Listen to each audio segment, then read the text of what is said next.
Good morning, everyone. Thank you so much for joining us this morning for a webinar about the best practices in screening and selection.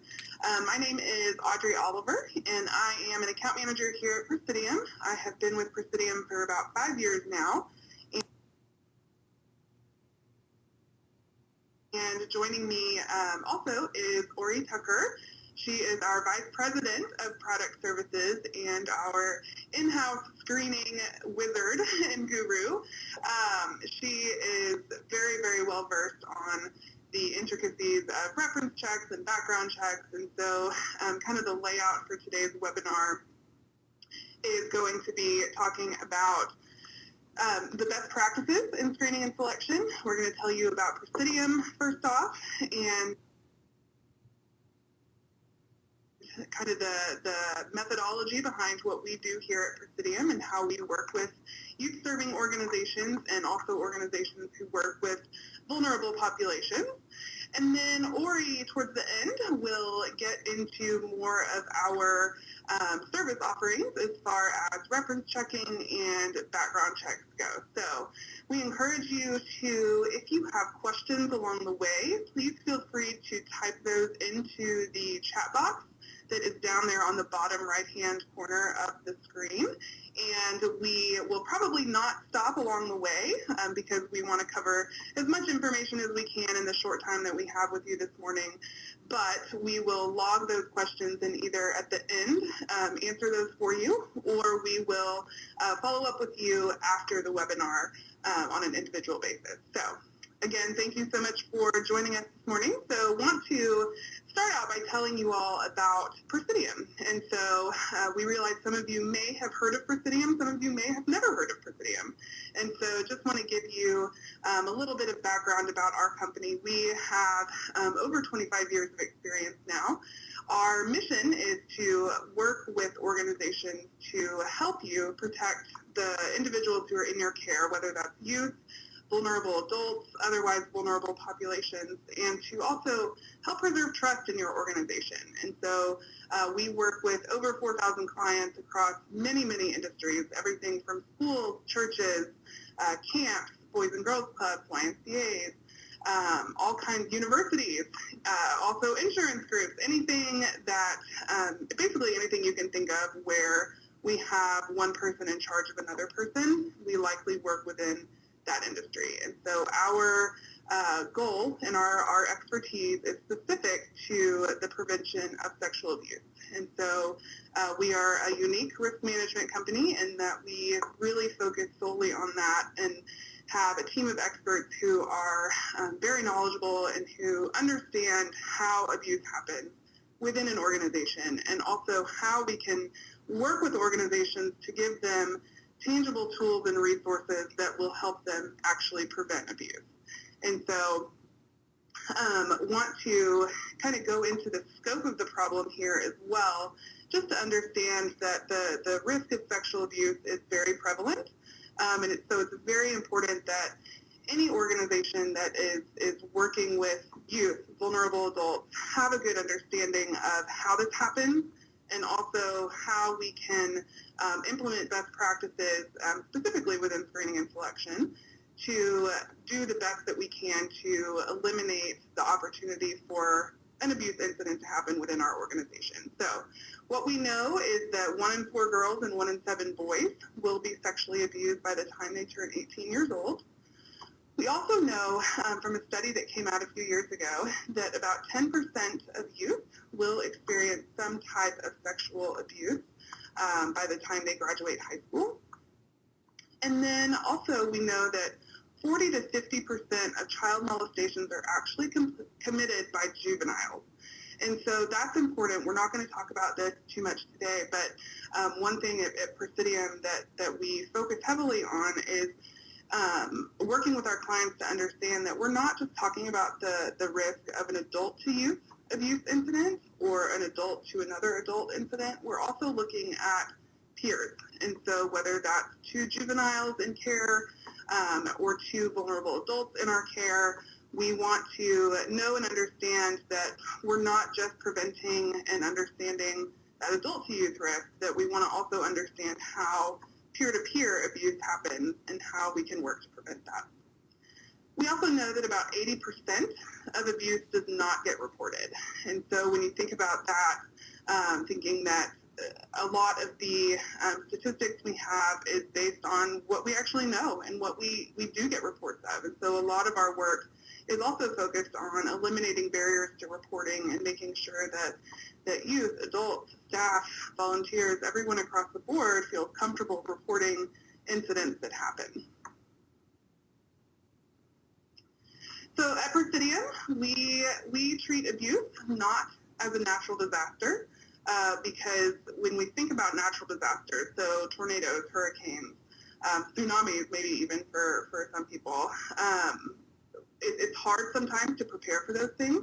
They're really huge events that can have really big impacts and really kind of create a lot of catastrophe, but it's hard to prepare for them and know exactly how to prevent something like that. Well, abuse is not like that. Abuse is something that we may never be able to 100% fully prevent from happening. However, there are a lot of things that we can do to significantly decrease the chances that that will happen and result in a lot of damage to an organization. So it could result in, of course, monetary damage, reputational damage as well, and can also really sink an organization. And so that's what we are focused on, is that abuse is preventable. We can give you the tools and resources that you need to actually be able to prevent incidents from happening.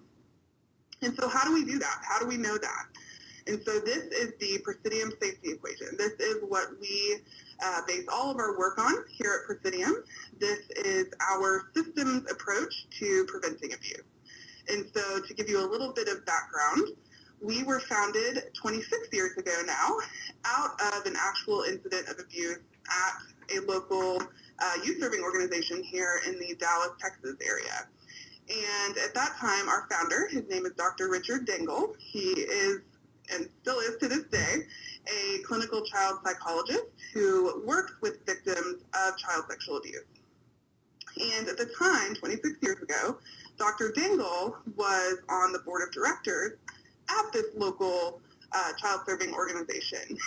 And they had a really horrific incident of abuse within their child care facility.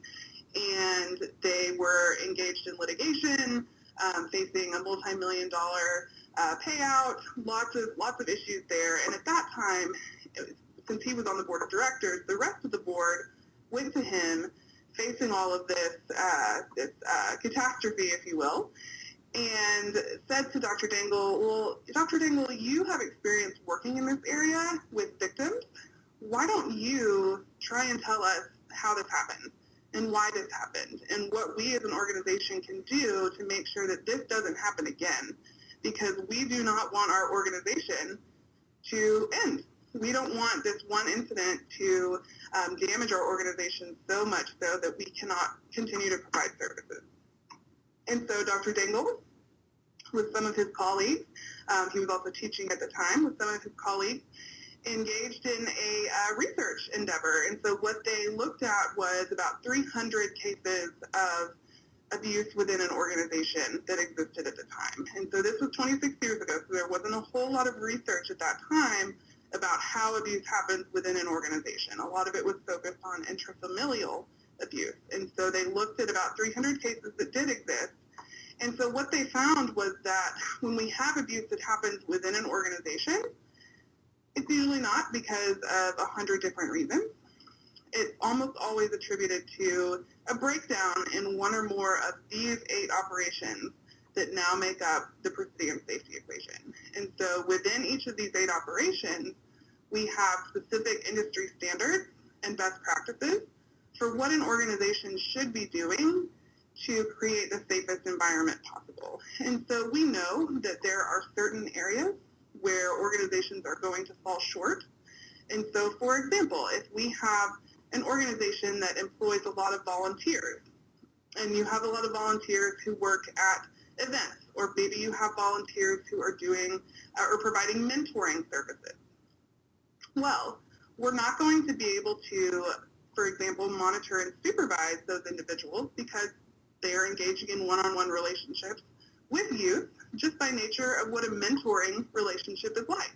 However, there are other areas within the safety equation where we can strengthen that and look at that gap and close that gap. So an area where we could strengthen that is screening and selection. And so we can have really strong screening and selection measures in place to make sure that we are selecting the best people possible to be around the youth or vulnerable adults that we're serving.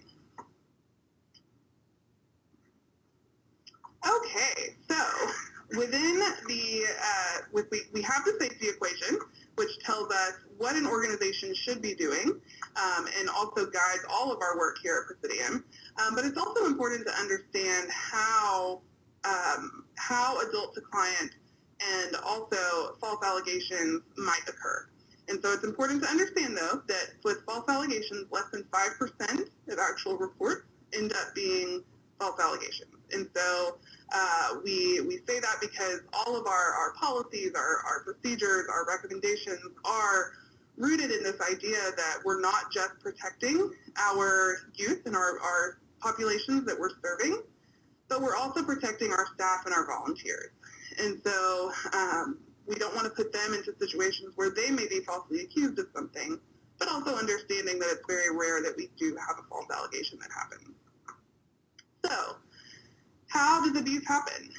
We have different types of offenders, but all offenders need these three things to be able to commit an actual abuse incident. They need to have access. And so they need to actually physically be around their victims to be able to engage in an inappropriate relationship with them. Privacy. Most offenders need privacy to engage in inappropriate relationships with their victims. And so and I mentioned that when Dr. Dangle founded Presidium, he looked at about 300 cases. Now we've looked at almost 5,000 cases of abuse. And so those breakdowns still hold true today in what's causing abuse to happen. And so a lot of times in a lot of those cases, when we have an adult offender, there is privacy there. And so as much as we can, as an organization, eliminate privacy, the better off we will be in working to prevent those inappropriate interactions from happening. And then control. And so this is the process, I'm sure a lot of you are familiar with the term grooming, in which offenders will manipulate their victims into a couple of different things. They want them to, first of all, become comfortable with physical interactions, and so they will test their boundaries by starting with seemingly very innocent physical interactions, maybe a hug or allowing the child or adult to sit on their lap, something like that then leads to getting them to be okay with that physical interaction and getting them to think that that's normal when they actually engage in the physical abusive relationship. Another thing that they're doing is really an emotional manipulation, boundary testing, and really working with their victim to essentially get blackmail on them and to get them to do things that they may not necessarily be comfortable with, but that are technically against whatever rules are in place for them to follow. So for example, if we have an adult offender and a youth, the adult offender may encourage the youth to partake in drugs or alcohol, and knowing and understanding that the youth may be afraid to get in trouble for using drugs or alcohol. And so if the youth ever wants to report the abusive relationship, then the offender can say, well, gosh, it would be a shame that you would want to report that, because then I would have to tell your parents, your teacher, whoever, that you have been drinking and engaging in substance abuse. And so then that kind of scares the victim into not wanting to report. So we always talk about some red flag behaviors in adults, and so we know that they need that access, privacy, and control.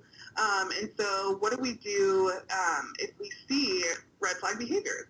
And so we do at Presidium, one of the services that we provide is investigations. And so we will, organizations will have us come in and do an analysis and investigation to see how did an incident happen, were there red flag behaviors, was there something that we missed, and every single time when we go in, we see that there were red flag behaviors.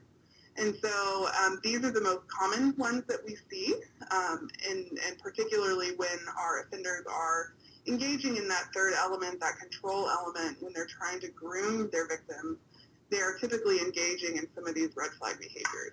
And so it's important to understand what these are. And then, and we're not really talking about this today, but the importance of training our staff and our volunteers, anyone who's interacting with the individuals that we serve, that these red flags do exist. And one of the better ways that we can prevent an incident from happening is understanding what these red flags are, knowing what to look for, and actually reporting these red flag behaviors when we see them happening. So moving then to the topic of the hour is screening and selection. And so this is one of the 8 operations of the safety equation, but this is a very, very, very important operation because this is what really controls or allows you as an organization to control who has access to the clients that you're serving. And so this is really your first line of defense in who do we as an organization trust enough to be around the youth, the adults that we're serving. And so what we're going to talk about here is some of our best practices. We want to always, and you'll hear us say this, encourage our applicants to self-select out. And so what we mean by that is we want to create a culture and an environment and a reputation of our organization that it's not that it's hard to work here, or maybe we do want to say that, but that we want to make it to where we only want the very best applicants. We only want the very best people who have the best intentions and who are passionate about the work that we do and want to be here. We want to design our applications, our interviews, our reference checks to where applicants who do have bad intentions and who are offenders who want to get in and access youth, to where it makes it really hard for them. And they're going to have to go through different checkpoints, different application, interviews, reference checks, background checks. And so we want them to say, you know, I don't want to even waste my time with this organization. I'm going to go to another one that may not have as stringent of a screening procedure. And so that's why we want organizations to all be really, really strong in this area, because it really does impact whether or not offenders even apply to work for your organization. All right, so we have, when we talk about screening and selection, we break it down into really 5 critical components here. And so the first is our time management and decision-making process.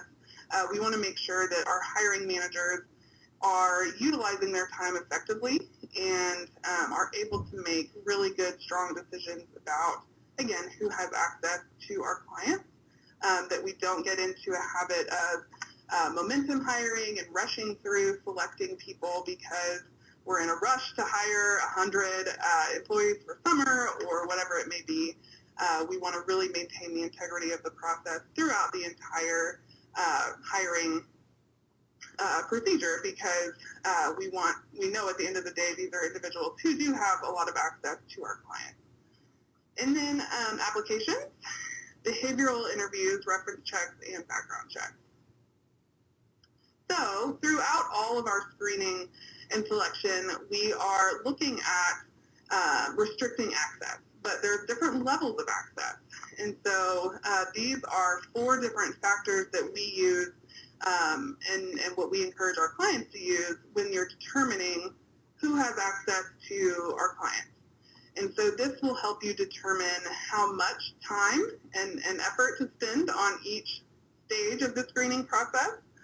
This may help you determine what type of background checks that you should be running on different individuals. And this will also potentially inform all of your other practices, so training, monitoring, and supervision, other policies that may come into play. So very important to use these different factors in determining how much access does this person potentially have to my client? And so the first one is frequency. And so looking at, okay, we have an applicant. How often is this individual going to be interacting with our clients? And so is this a one-time volunteer who's working at a special event? Or is this someone who is going to be engaging with our clients very frequently, once a week, every day, more often than that? And so looking at how often, because that will determine, again, the level to which you are doing other screening components, training, monitoring, all of that. And then duration. Is this someone who, or a position that is indefinite? Is this a position that is for a finite period of time? And so how long will this individual be interacting with our clients? And then the type of relationship.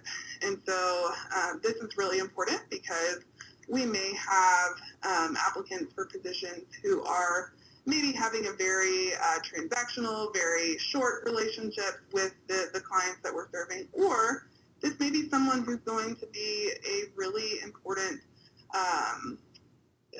big piece of our clients' interactions. And so this, for example, if we're hiring somebody to be a mentor or a therapist or some sort of program manager or something like that, where they are having a lot of interaction with our clients, developing relationships, helping them develop skills, life skills, all of that, then we need to seriously consider, is this person someone who can respect boundaries and follow policies and all of that? And then, of course, level of privacy.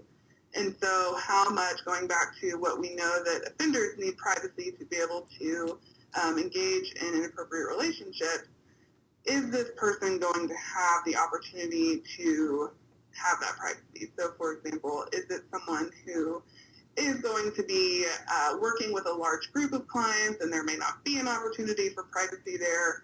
Or is this someone who, going back to the mentoring example, someone who is, by design of the program, going to have one-on-one access to one of our clients? Okay, so really with time management, we want to, again, knowing and understanding that our hiring managers, your time is very valuable, and we want to make sure that we are managing our resources in a way that we are not, for example, we don't want to have 100 different applications and do interviews for every single one of those applications. We want to be able to include some of those decision points in the application process and let our hiring managers or whoever is going to be reviewing those applications to screen for red flags and be able to eliminate some of those to make it less time intensive later on, and also to allow our interviewers and those who are checking references to be able to complete those tasks and not be so burdened by the number of applications and the number of interviews that we're doing or references that we're checking, that we are not, again, maintaining the integrity and doing everything that we're supposed to be doing. All right, so for applications, we always want to, like I said earlier, encourage our high-risk applicants to self-select out. And so the ways that we can do this is looking down towards the bottom here. We want to include a statement on our applications that your organization has zero tolerance for abuse and also fully cooperates with authorities in the case that there is an abuse incident that happens. And so communicating that right on your application sends a message to applicants that you take this very seriously and that you will not let anything go unnoticed and that you will report any incidents that may happen. And so the number one question that we get here is, will you offend good applicants? And no. Quite frankly, the answer is no. You might, but anybody who might be offended by that, you should probably be questioning why they want to work there. But if we're communicating, we have a zero tolerance. We take the safety of our clients as our number one priority. We think what you'll find and what we've seen in our experience is that you'll get really good applicants who also agree with that and who are also passionate about keeping our clients safe. Okay. We also want to make sure that we can identify red flags in the application. And so there are certain red flags such as gaps in employment history, maybe they're applying for a job that they are overqualified for, there's missing information, there's several other red flags that are on there, so such maybe they don't have the experience that's required for the position that they're applying for, and so yes, and we do have a slide on this. I'm so sorry. I meant to press that further. So you can see here several examples that I named off, but we do have all of these. And so what we want is to really encourage our hiring managers to work with your team who is going through this process, who is hiring, selecting people, to really know and look for these red flags so that, again, we can eliminate applications at the beginning so that when it gets to the stage where we're doing interviews, that we are using our time wisely. So when we get to interviews, we want to obviously set a tone where we are encouraging honesty, and then we want to ask the right questions. So what are the right questions to ask? So we recommend using behaviorally based interview questions. And so these are questions that ask applicants, or require applicants rather, to draw on their past experiences. And so what we know is that the best predictor of future behavior is past behavior. And so we want to ask questions that not only assess for risk, but also ask applicants to draw on their own experience, because what we find is that when people are asked to draw on their own experience, they're less likely to lie or formulate the best case scenario answer that they think the interviewer wants to hear. So what are some things that we want to learn about? And this will be something that may be different for every organization, is determining what skill sets do we want to learn about. And then we want to, based on those skill sets, create behaviorally based interview questions. And so a behaviorally based interview question is exactly what we have on the slide here. Tell me about a time when you had a challenging client that you were dealing with. How did you handle that situation? Or tell me about a time when you disagreed with a supervisor or disagreed with a rule that you were supposed to follow. How did you handle that? And so that, again, encourages our applicants to draw on a truthful experience that they've had, versus if you ask them the hypothetical question of, how would you handle a child who is challenging? Or how would you handle a supervisor that you disagree with? That allows them to think of that perfect answer that they think you want to hear. And so these are 6 essential skills that we at Presidium encourage all of our clients and organizations we work with to assess. And so, and that's something that Presidium, we have actual questions here. And so that's definitely a service that we provide, is providing some of these questions here. So tell me about a time when policy adherence, when you had to adhere to a policy that you didn't necessarily agree with, or tell me about a time when you were rewarded or praised for exercising good judgment. What was that situation? And so there are different questions within each of these different performance skills areas here, and if you're interested in that, please let us know, and we'd be happy to follow up with you on that. But these are the 6 essential skills that when we are thinking of individuals who are working with youth and vulnerable adults, these are the areas that when we think about good candidates, that they would need really strong skills in, and things that you want to ask about to identify some of those red flag behaviors. Okay, so, and here is some of our sample questions. And so if you have questions about the questions, or want more information about how we use this, how we look for different responses to these, and so that's also part of one of our resources is our interpretive guide that we have for when you're asking these questions.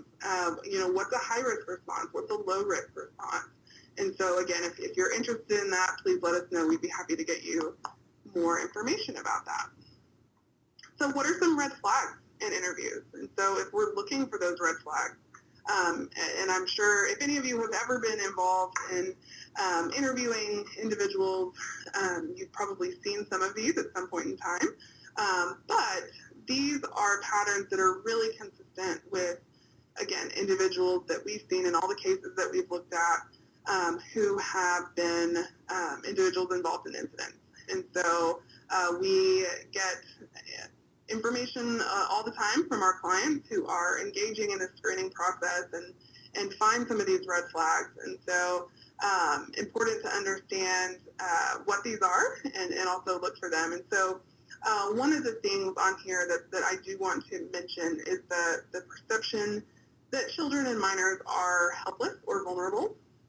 And that also goes for any of our organizations who may be working with adults as well. And so that is a very, very common characteristic that we see with offenders who want to work in organizations, is kind of this hero, savior personality. And so that's something that we definitely want to be particularly on the lookout for. And then, of course, other evasive responses, preferences for particular children. That goes back to a lot of offenders have very specific preferences for who they want to be around.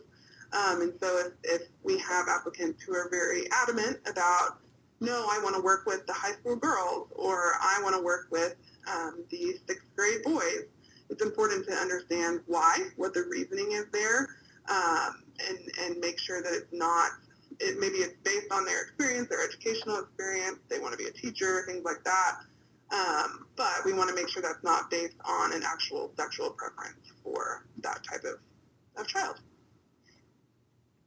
All right, and with that, I am going to turn it over to Ori now, who is going to wrap us up here for the second half of the presentation and talk about our reference check. All right, perfect. Thank you, Audrey. Let's go ahead and dive right in. I know we're about halfway through our allotted time, and I'd love to give us time for questions at the end here. So first and foremost, when we're talking about references, I think it's important to define what a reference is, because this gets muddled more than you would think and produces bad results. So here at Presidium, we really encourage you to do references. We find vital information is available in them. And then we talk to our clients who just shrug and say, nobody ever tells us anything. And a lot of times when we dig into that, it's because we have muddled the concept of a reference with the concept of an employment verification. So an employment verification is when we're going to HR or some other record keeper and asking for dates of employment, asking for title, maybe salary information. If you try to ask HR, about somebody's performance or how they got along with others, they're probably not going to tell you much. On the flip side, if you ask a former coworker, former supervisor, detailed questions like how much did they get paid? Would they be eligible for rehire? Questions like that can really put a reference interview, kind of stop it cold, because they're really uncomfortable answering a question that sounds like they're speaking on behalf of their company. So separating those two concepts out is really important before you start diving into references. There's a time and a place for both of those pieces of information, but today we're going to focus in on references. And I always tell people, if you're not getting some good information off of references, you're probably not doing it right. So let's talk about that. So when we look at best practices, first and foremost, let's see who we need to talk to as a reference. Do we want to talk to people who know our applicants or our volunteers in a professional setting, in a personal setting? Ideally, maybe a little bit of both, maybe two personal references, one professional, or vice versa, because when we talk to people who have interacted with that volunteer or that prospective employee in a different way, they're going to have seen different things and be able to paint a more complete picture for you. We're also going to have a different kind of conversation with a personal reference who maybe is not as concerned about liability related to saying something negative. So thinking about who we want to talk to. Do we want to talk to peers? Do we want to talk to supervisors? Both. Really defining who we're going to talk to up front, and then put the onus of figuring that out on your applicants, on your volunteers. This is a pain. Sometimes wrangling who we need to talk to, chasing who we need to talk to, has the opportunity to waste a lot of our time. We don't have a lot of time to waste. So let's tell our applicants what we want, tell them it's their responsibility to get that information, get us a name, get us a phone number, maybe get us an email address. By a specific date for people who meet this specific criteria, and Mr. Applicant, you need to tell them we're going to call. Because it gets real awkward real quick when they don't know you're looking for a job or they don't know that anything's going on, and it really makes for a less effective reference interview. So put that on your applicant, on your volunteer, to get that information up front. Next up, when we're getting into the actual reference process, think in advance. What are the questions you need to ask? Maybe you need to ask different questions for different kinds of roles.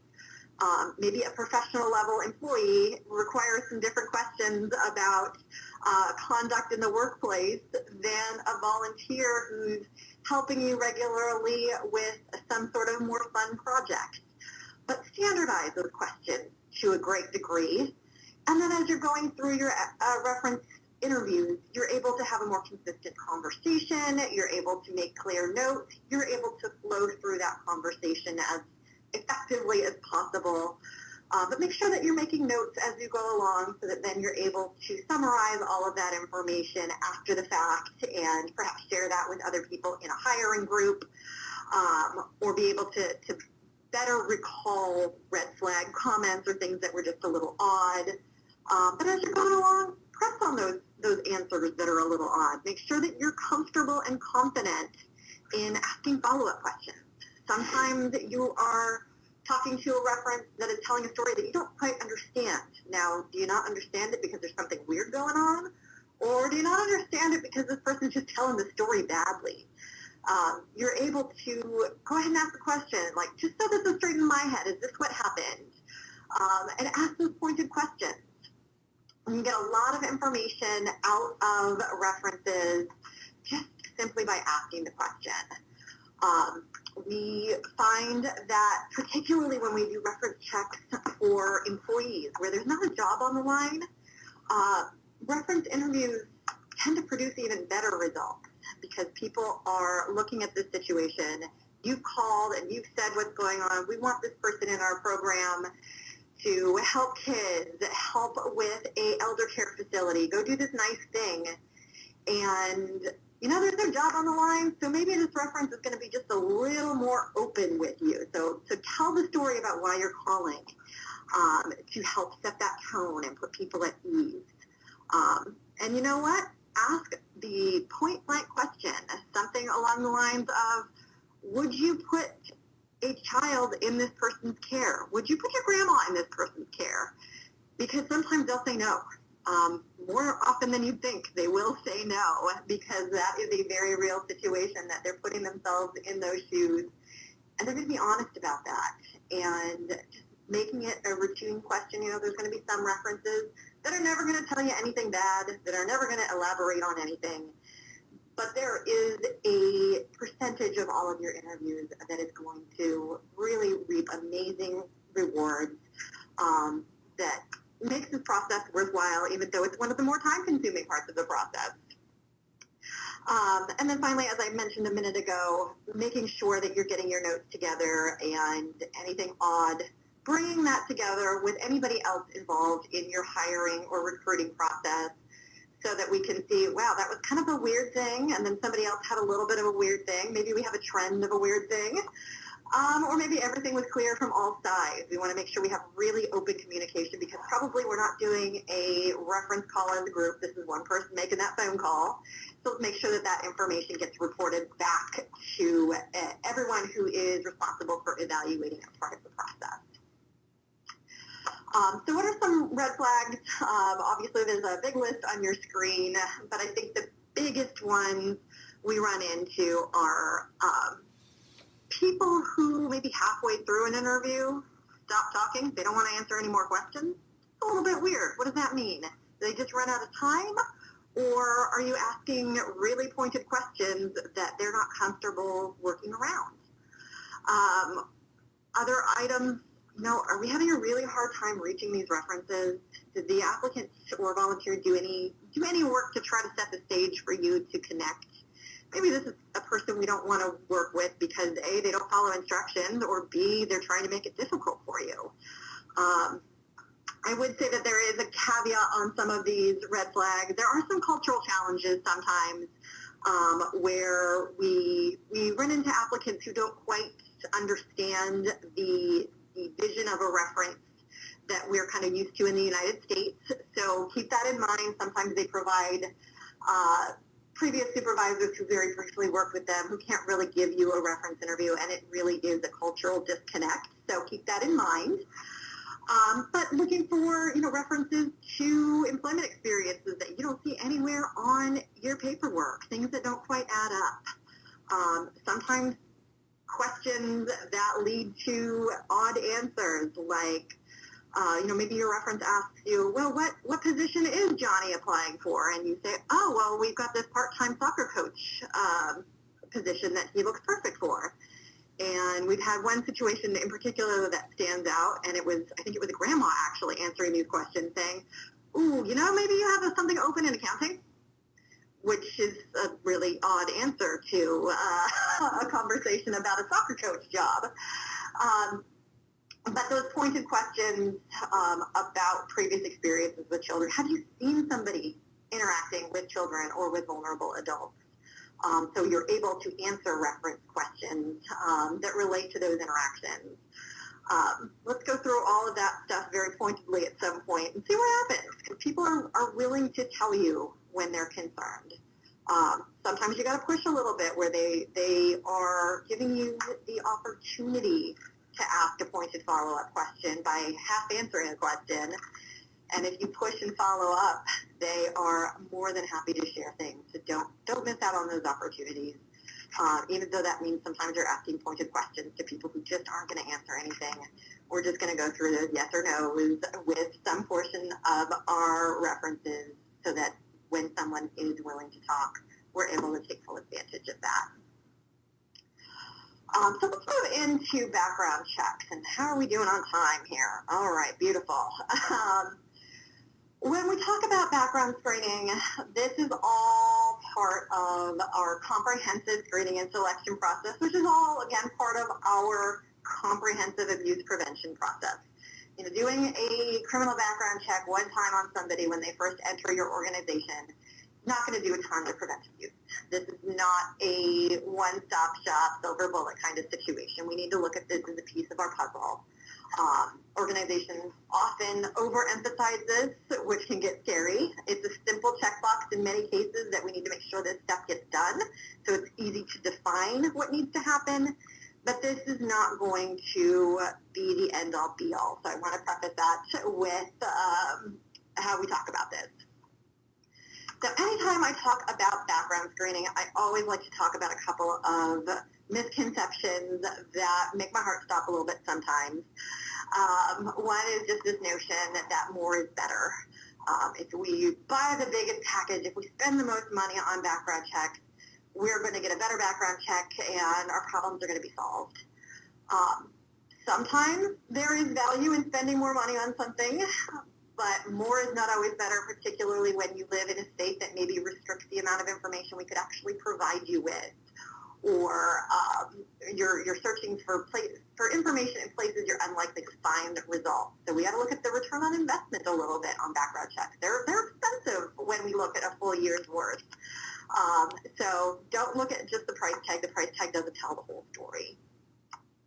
Next up, we hear the other side of this sometimes, and that is we just need to cover the basics. So we just need to do a sex offender search. We don't need to worry that much about this.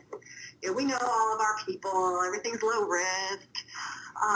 This one's really, really scary because yes, we're afraid of those sex offenders. We want to make sure we hit that sex offender database because that's such a public way for us to get tripped up. But so many of our problem people show a pattern of smaller bad behavior that are indicative of a larger problem. So failing to look for those patterns of bad behavior that maybe don't cross that terrifying line of sex offender, it's something that we need to make sure that we're thinking about and not looking at just the basics. Background screening compliance. We hear this all the time. It's the most challenging thing in the world. Background screening compliance is not easy. Those of you working with a screening partner have a great resource to help keep you compliant. But within our nonprofit space, especially religious organizations, we hear we're trying our best, we're doing our best, nothing bad's going to happen related to compliance. That's not entirely accurate. No, you're probably not going to be subject to a multi-million-dollar lawsuit related to your background check, but you are going to be the subject of some nice little, let's call it extortion letters, where somebody says, "Dear organization, you processed my background check a month ago and you violated this statute. Pay me $5,000 or I'm going to have to seek counsel." And you're going to go to your insurance carrier, you're going to go to your counsel, and they're going to say, "Pay the $5,000, you did violate that." And yeah, that's a small amount of money-ish, but when we're talking about a nonprofit, when we're talking about the possibility that this happens more than once in a year, it's going to start adding up. So good faith effort is not enough. We need to know what we're doing, why we're doing it, and how to do it. So talk to your screening partner. Make sure that we have a plan for what we're going to do. And kind of hand in hand with this, number 4 is the one that probably has me banging my head against the wall more than anything, and that we'll worry about something if there is something to worry about. And this is usually related to background checks that have something derogatory on it, something problematic to move somebody forward. There is some very specific laws dictating what needs to happen. If you are in certain states, California, New York, a number of municipalities, you have a whole lot of things that you might need to take care of in order to make sure that this background check that prevented a bad person from getting into your organization doesn't lead to a lawsuit related to how you handled the paperwork. So have a strategy going in, talk to your screening partner, make sure we're reducing risk wherever we're able to reduce risk. And then finally, I do like to touch on this really quickly, and that is the misconception that employees are heavily regulated, but maybe our independent contractors, our volunteers, our other odd relationships don't have screening laws that apply to them. It's a pretty gray area on whether or not a lot of these regulations apply to our volunteers and apply to our independent contractors. I would recommend a best practice of applying the same laws that we do to employees to everyone to play it safe so we don't have any additional liability related to background screening of these other individuals. But if you choose not to do that, make sure you understand the choice that you're making and the potential repercussions. This is a question that's constantly in flux. Courts are going both ways, but it's, in my opinion, better to be safe than sorry and do the extra paperwork up front rather than open the door. But certainly there is room to disagree with me on that one, but understand that you're making a choice. So when we talk about background screening, where do we get started? How do we even approach a background screening program, especially when I say it needs to be comprehensive, right? Let's start by looking back to what Audrey was speaking about a few minutes ago, and that is access. Let's bucket our employees, our volunteers, every other individual that has access to our children and our vulnerable adult populations based on an analysis of frequency, duration, level of privacy, type of relationship. And then we can look at what needs to happen for a background check and for a screening program in general for those groups. So I've kind of bucketed some common areas. Our board of directors needs to be a group that we consider. Clergy needs to be considered. They've got a really unique spotlight on them right now, and they kind of represent our organization in many cases. Same goes for an executive director of a nonprofit or a CEO, those high-level people that are associated with you, fairly or unfairly when something goes wrong. We've got our standard employees, high-access volunteers, so those volunteers that are doing those mentor programs that have the more in-depth relationships. We've got our low-access volunteers, and we might treat them different because they're only coming to a quarterly church cleanup event where it's a big group of people. And then we at least need to think about our vendors and our visitors. We may choose to handle them differently, but we need to identify that they are a group that has some level of access, and we need to be making a choice with how we handle that. So once we've analyzed everyone who has access to our facilities, to our clients, we're then able to build a background check that goes with that and not necessarily do a one-size-fits-all background check for them. So as we're digging into our background checks, we need to look at our new hires. Our new hires probably get treated to maybe the full enchilada there on the background check.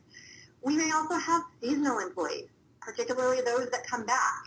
Yes, we want to do that new hire package the first time, but maybe they only work for us every summer. So every time they come back after we haven't seen them for 9 or 10 months, we need to think about how we're treating them. And then general rescreening. So we have new hires maybe that are consistent employees and not subject to our seasonal rescreen, but we've got people coming back or volunteers that are consistently with us over the course of the year. Every 2 or 3 years, maybe we want to do something to shake that tree and make sure that nothing has changed, make sure that we are re-emphasizing that we are taking the safety of everyone very seriously, and we're going to do some level of background check. Not necessarily that same new hire package. This is an opportunity for us to do some ongoing screening, but keep an eye on that price tag. And that is a reasonable thing for us to be thinking about, is how do these costs work together and where is our money best spent. So this is all strategy. So I wanted to speak very quickly on some best practices for that initial package. So some places where we need to look at. So anytime we're bringing on a new employee, a new high-access volunteer, there's a few things that we always want to make sure that we're doing. One being a social security number trace, or you might know it as an address and name history locator. There's lots of names for it.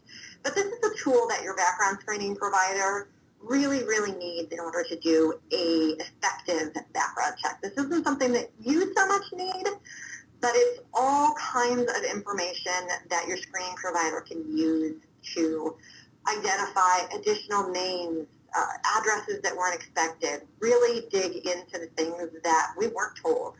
Let us independently develop information that helps us pursue criminal records. We also, of course, always want to do a National Sex Offender Registry search. There's no excuse for not doing that. Most of you probably are doing that, but I continue to get reports from organizations that haven't reviewed their policy recently, who are only doing their state registry. Once upon a time, it was really hard to do a national check.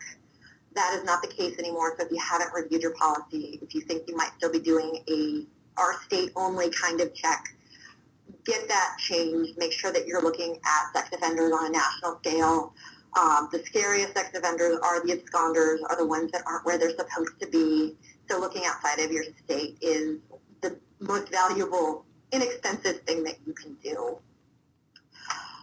Next up, this is something that continues to be a challenge in nonprofits in particular, because this is where we spend most of our money, and that is county-level criminal research, or in certain areas, maybe a state level. But we want to look at all the jurisdictions where an individual has lived, worked, or attended school in the last 7 years. So that could be one jurisdiction, could be a couple of jurisdictions. If you live in a metro area, if you're in Dallas or Atlanta or those places where you can cross county lines just to get between work and home, might be a little more expensive here. But this is where people get in trouble. This is where we find their records. So this is where it makes the most sense to spend some money and make sure that we're being thorough in this kind of research. And then finally, we want to round this out with a multi-state, or depending on how your vendor names this, it could be called a national criminal database. National is a little bit misleading because it's not perfect by any means. But this is going to be a database check that lets you search across the country and in a number of other databases to kind of fish for information you weren't expecting. So finding records that we didn't find on those county level searches that were very targeted. This lets us cast that wide net, and you're only searching an inch deep, but it's the mile wide search. So that works very well hand in hand with that county level search. So that's a great core place to start for any of your higher risk background checks, any of your employee background checks. This is really where you want to start. And of course, if you are hiring somebody or bringing somebody on because of their education, because of their employment history, something in their previous experience, it's also probably really important that you take a look at their employment verifications, check their degrees. This is where we see resume fraud is a huge issue. We've got studies showing more than 50%, maybe as much as 80% of resumes include intentionally misleading information. So if those elements are important to why you selected someone, make sure that you're verifying it, particularly with our higher profile individuals, where we see it in the news periodically. Some high profile CEO lied about some experience or another, and how ugly that can get. I know we're almost out of time, but let me talk about rescreening and just a different concept of how we might design a rescreening program to save some money, but make sure that we are keeping some emphasis on the continuous monitoring of potential issues. So let's go ahead and do that Social Security number trace. We might not do it the exact same way, but we might look at just the last couple of years since that last background check and make sure that we're looking for records and information that a employee or a volunteer didn't share with us. So this is that independently developed data. I'm going to check that sex offender registry one more time. This is something that parents are doing, families are doing. So we don't want to find that that last background check we did was in that very brief period when someone had been convicted or released, but they hadn't gotten their paperwork processed by a state agency. Probably not likely to happen, but let's just make sure that we don't have any exposure we don't know about. Here's the place that we can cut a little bit, very logically, which is we don't need to do all 7 years of county-level searches anymore. We can go back to what counties have they lived, worked, and gone to school with since the last time we did a background check. That's probably going to be one jurisdiction, maybe two, but let's focus on events since the last background check. So there's a reasonable cut rate in there. And then again, that fishing expedition with that multi-state package. Just to make sure, I always say, nobody got in trouble over spring break or while visiting grandma, anything like that. We can make sure that we are doing our due diligence with all of our existing employees. So when we look at our screening and selection options, and again, our entire safety equation, there's lots of tools that Presidium offers. Obviously, we can help with reference checks and background screening. We also offer a screening and selection toolkit, which kind of helps you do all of the things that we've just talked about today. It gives you instructions on how to create that policy and work through a procedure to create a solid program for screening and selection beyond that background check alone, to help with preventing problem people from ever even getting into your organization. So you don't have as much to worry about. Let's get them to self-select out to start.